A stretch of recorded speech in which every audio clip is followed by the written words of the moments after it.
आप सभी लोगों का अल्फागढ़ चैनल में फिर से एक बार स्वागत है। देखिए, कल हम लोगों ने चंद्रवंश के संस्थापक सोमचंद के बारे में जानकारी प्राप्त की। आज का जो राजा है वो हमारा इंद्रचंद है। ये इंद्रचंद पूर्णचंद्र का पुत्र हुआ करता था और इसके शासनकाल में दो प्रमुख घटनाएं घटी हैं जो परीक्षा की दृष्टि से बहुत ज़्यादा महत्वपूर्ण हैं। पहला, इंद्रचंद काशीपुर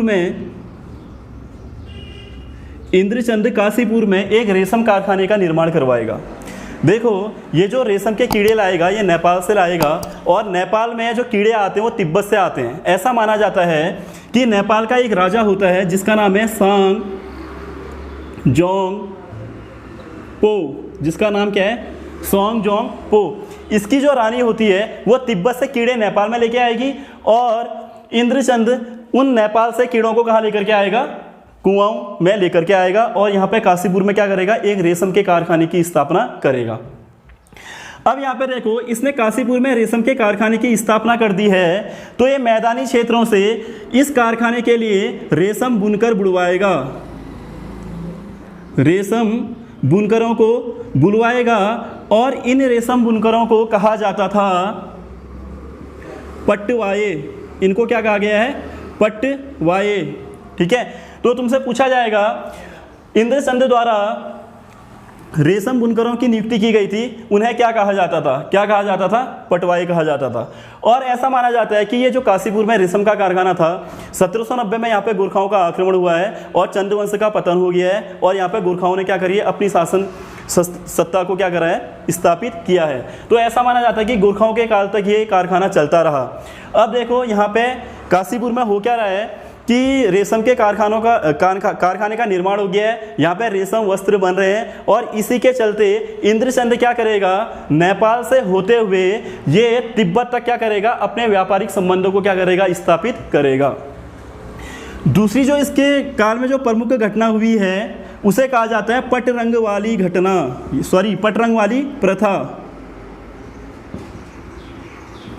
पटरंग वाली प्रथा। देखो, ये पटरंग वाली प्रथा क्या हुआ करती थी, जो ये रेशम बुनकर हुआ करते थे जिसमें ये रेशम के कपड़ों में रंग लगाते थे, तो ये ऐसा मानते थे कि अगर हम कोई झूठी खबर फैला दें तो जो रेशम का रंग होता है वो अत्यधिक सुंदर लगता है। इसीलिए ये क्या करेंगे, काशीपुर के आसपास जहाँ पे इनका कारखाना होता था, ये रेशम में रंग लगाने से पहले झूठी खबर फैला देते थे, अफवाह फैला देते थे, ताकि इनके जो कलर है, जो रंग है कपड़ों का, रेशम के कपड़ों का, वो क्या हो जाए, और अधिक सुंदर दिखने लगे। तो इसी को कहा गया पटरंग वाली प्रथा। यानी कि एक प्रकार से ये झूठ बोलने वाली प्रथा हुआ करती थी।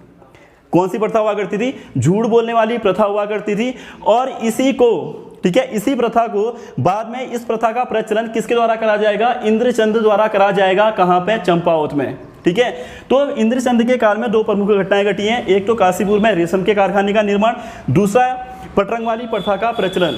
पटरंग वाली प्रथा का प्रचलन मैं फिर से बता रहा हूँ, ये इंद्रचंद द्वारा चंपावत में शुरू करा गया है। और ये कौन सी प्रथा है, ये झूठ बोलने वाली प्रथा कहा जाता है।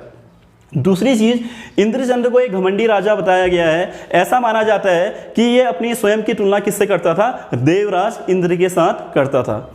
अब यहाँ पे देखो, ये छोटे छोटे राजा हैं, इनके बारे में अतिरिक्त जानकारी तो प्राप्त नहीं होती है, लेकिन ये एग्जाम की दृष्टि से, परीक्षा की दृष्टि से क्या है, महत्वपूर्ण है। अब इसके बाद जो राजा बनेंगे वो बनेंगे हमारे संसार चंद, सुधाचंद, हरिचंद। अब इन तीन राजाओं के बारे में अतिरिक्त जानकारी प्राप्त नहीं होती है, लेकिन ऐसा माना जाता है कि सुधाचंद ने अपने सैन्य खर्चों को घटाया और जनता को करों से क्या करवाया था, मुक्त करवाया था। तो याद रखना, इंद्रचंद के बाद संसार चंद, सुधाचंद और हरिचंद क्या बनेंगे, शासक बनेंगे। इसमें से जो जानकारी प्राप्त होती है वो सुधाचंद के बारे में जानकारी प्राप्त होगी और सिर्फ इतनी ही जानकारी प्राप्त होती है कि इसने अपने सैन्य खर्चों को कम किया था और जनता से क्या करा था, कर लेना क्या कर दिया था, करों में क्या दे दी थी, छूट प्रदान कर दी गई थी। किसके द्वारा, सुधाचंद के द्वारा। अब इसके बाद जो राजा आएगा वो आएगा वीणाचंद। ये हरिचंद का पुत्र होता है वीणाचंद। जो इसका कार्यकाल माना जाता है वो माना जाता है 856 ईस्वी से लेकर के 869 ईस्वी तक इसका कार्यकाल कितना माना गया है? 856 से लेकर के 869 ईस्वी तक माना गया है। देखिए, ऐसा कहा जाता है कि ये वीणाचंद एक अत्यधिक भोग और विलासी राजा हुआ करता था। ये वीणाचंद कैसा राजा हुआ करता था? एक भोग विलासी राजा हुआ करता था। इसीलिए इसका जितना भी कार्य, शासन का जितना भी कार्यभार था, वो इसके कर्मचारियों के हाथों पर चली जाएगी और इसके काल में, ठीक है, इसी वजह से, इसके भोग विलास की आदत की वजह से यहाँ पे खस क्या कर देंगे? विद्रोह कर देंगे। और ऐसा माना जाता है कि इसकी मृत्यु के बाद यहाँ पे लगभग हमारा 200 सालों तक, ठीक है, लगभग कितने वर्षों तक? 200 वर्षों तक यहाँ पे 15 खस राजाओं ने क्या करा हुआ है? शासन करा हुआ है। कितने राजाओं ने शासन करा हुआ है? 15 खस राजाओं ने शासन करा हुआ है। कितने काल तक करा हुआ है? लगभग 200 वर्षों तक करा हुआ है। और किसके काल में करा हुआ है? वीणाचंद के काल में करा हुआ है। अब यहाँ पे देखो, इन खस राजाओं के बारे में, इनके प्रशासन कैसा रहा, इन्होंने यहाँ पे किस तरह की राजनीति की है, शासन प्रशासन के बारे में कोई भी जानकारी प्राप्त नहीं होती है। केवल इन राजाओं के क्या मिलते हैं? हमारे नामों का उल्लेख किया गया है। तो देखो, 15 राजा हुआ करते थे। मैं इनमें से कुछ प्रमुख नाम बता रहा हूँ। जैसे जो इस खस यहाँ पे वीणाचंद के बाद जो विप्लव उत्पन्न हो गया था, उसके बाद जो पहला खस राजा बनेगा वो बनेगा हमारा जीजड़। वो क्या बनेगा? जीजड़। इसके बाद आएगा जाजड़, इसके बाद आएगा हमारा जाजड़, ठीक है। और इसके बाद अन्य राजा आते रहते हैं। तो तुमसे क्वेश्चन पूछा जाएगा कि जीजड़ और जाजड़ राजाओं का संबंध किससे है या किस स्थान से है?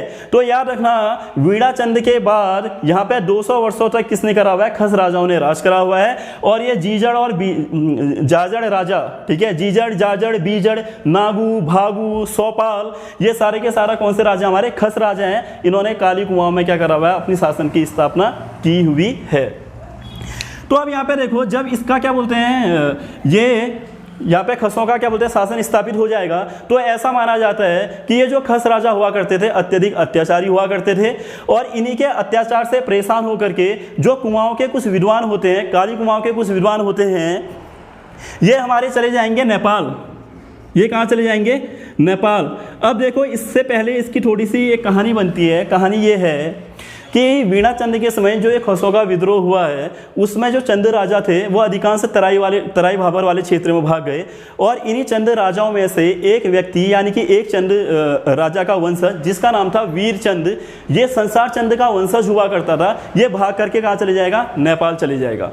और यहाँ पे जैसा कि अभी थोड़ी देर पहले मैंने तुम्हें बताया कि नेपाल कि काली कुमाऊं के जो विद्वान हैं वो यहाँ पे क्या करेंगे? एक दल बनाएंगे और उस दल की जो अध्यक्षता करेगा वो करेगा सोन खड़िया। वो कौन करेगा? हमारा सोन खड़िया, ठीक है। और ये सोन खड़िया कहाँ जाएगा? नेपाल जाएगा। और वीरचंद को बुला करके कहाँ लाएगा? काली कुमाऊं लेकर के आएगा। और यहाँ पे खसों के साथ इसका क्या होता है? हमारा युद्ध होता है। तो पूर्ण ये वीणाचंद के बाद जो हमारा शासक बना है वो कौन बना है? हमारा वीरचंद बना हुआ है। कौन बना हुआ है? वीरचंद बना हुआ है। अगर हम इसके कार्यकाल की बात करें तो इसका कार्यकाल आता है हमारा 1065 से लेकर के ये आएगा हमारा 1080 तक। कब तक आएगा? हमारा 1065 से लेकर के 1080 तक। देखो, इस वीरचंद के काल में एक लड़ाई हुई है, एक युद्ध हुआ है जिसको कहा जाता है सोपाल का युद्ध। जिसको क्या कहा जाता है? सोपाल का युद्ध। ये जो सोपाल था ये खस राजा हुआ करता था। ये कौन हुआ करता था? खस राजा हुआ करता था। वीरचंद के साथ इस खस राजा का क्या होगा? युद्ध होगा। और वीरचंद इस खस राजा को यहाँ पे पराजित करेगा और फिर से काली कुमाऊं में चंद वंश की क्या करेगा? हमारा स्थापना करेगा। अब यहाँ पे देखो, यहाँ पे भी इतिहासकारों में थोड़ा सा मतभेद है। अगर आप लोग अजय राउत को पढ़ोगे तो ऐसा कहा जाता है वीरचंद के काल में जो एक खस विद्रोह का वीरचंद ने जो दमन किया है वो अशोक चल्ल की सहायता से किया गया था।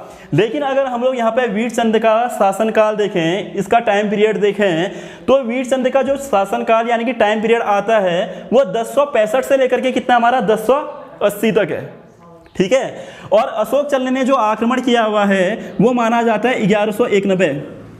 कब करा हुआ है? 1191 में आक्रमण किया है। लेकिन अजय राउत ने ये डेटा लिखा हुआ है, लेकिन ये मुझे थोड़ा सा गलत लगता है। और अगर हम देखें चंद वंश की अगर वंशावली देखें तो एक शासक आएगा जिसका नाम है नानकी चंद।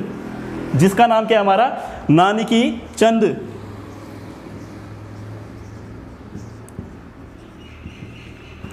ठीक है, अगर हम इसके टाइम पीरियड को देखें, जो इसका टाइम पीरियड आता है वो आता है हमारा 1175 से लेकर के 1195।